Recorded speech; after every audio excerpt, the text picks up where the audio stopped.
D'abord, je crois qu'il est erroné de désigner cette famille politique comme étant d'extrême droite, parce que nous ne sommes pas des extrémistes, nous sommes très attentifs et très respectueux du cadre républicain, et nous voulons simplement défendre notre nation et notre peuple. Alors c'est vrai que nous sommes dans une situation de compétition électorale, mais ça c'est courant dans des élections.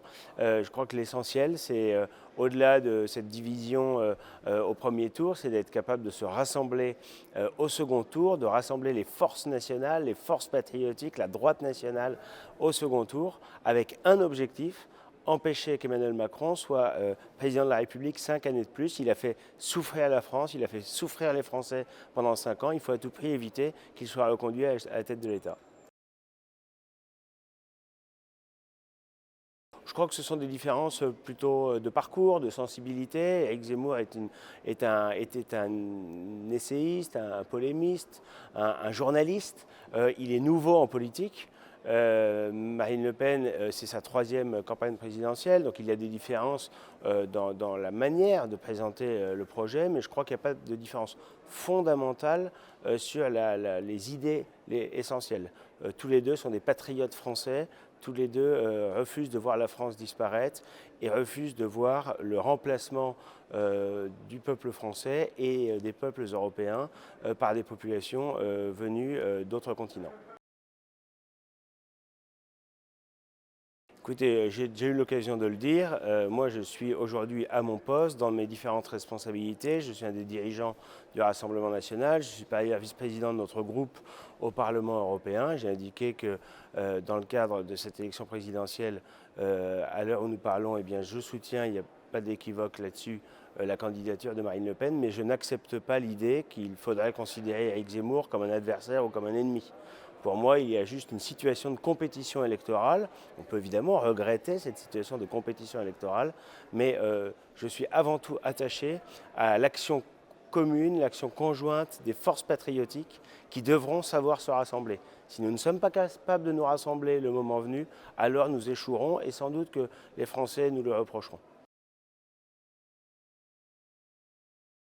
On voit bien que les sanctions économiques prononcées contre la Russie en 2014 ont abouti à une tension très forte entre la Russie et les pays européens, et nous n'en avons pas du tout profité, puisque en retour, la Russie a mis un embargo sur un certain nombre de nos produits agricoles qui ont pénalisé les agriculteurs européens en général, notamment d'ailleurs les agriculteurs français ou espagnols. Donc il faut sortir de cette logique de conflit, de guerre froide finalement avec la Russie. Bien sûr que la Russie a des intérêts qui ne sont pas toujours les nôtres, et bien sûr qu'elle sait défendre ses intérêts, parce que c'est un grand pays et c'est une grande puissance.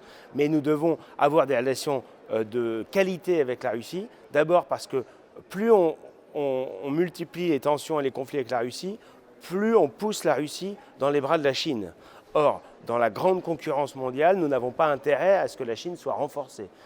Notre intérêt, c'est évidemment aussi d'être capable d'avoir des alliés pour peser sur la scène mondiale. Donc nous sommes, nous les pays européens, les nations européennes, naturellement des alliés et des partenaires de la Russie.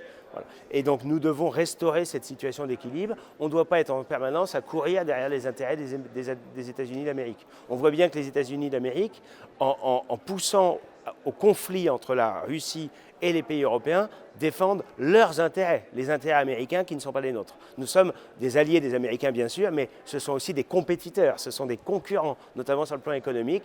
Et on voit bien que sur des grands enjeux comme l'énergie par exemple, les Américains ne souhaitent pas que les relations commerciales avec la Russie soient renforcées, notamment pour l'approvisionnement du gaz, parce qu'ils voudraient pouvoir vendre à prix beaucoup plus élevé aux pays européens du gaz de schiste américain. Je crois que dans cette crise entre l'Ukraine et la Russie, l'Union européenne est absente, totalement absente depuis le début. Emmanuel Macron a essayé de reprendre l'initiative, mais en réalité, il n'est pas très crédible sur la scène mondiale, et je crois que la Russie ne considère pas Emmanuel Macron comme un interlocuteur très crédible. C'est évidemment dommage, mais nous payons aujourd'hui au prix fort le fait que la France est apparue beaucoup trop alignée en permanence sur les intérêts américains et sur les choix des institutions européennes. Donc aujourd'hui, on voit bien que certes, Vladimir Poutine a reçu Emmanuel Macron, il l'a reçu comment dire, de manière assez sobre, sans excès d'honneur, en quelque sorte. Il y a eu un dialogue, tant mieux, on peut se réjouir qu'il y ait un dialogue qui permet sans doute un début de désescalade dans la tension à la frontière entre l'Ukraine et la Russie, mais on voit bien que l'Union européenne est décrédibilisée et Emmanuel Macron, totalement aligné en permanence sur l'Union européenne depuis des années, est lui-même aussi décrédibilisé.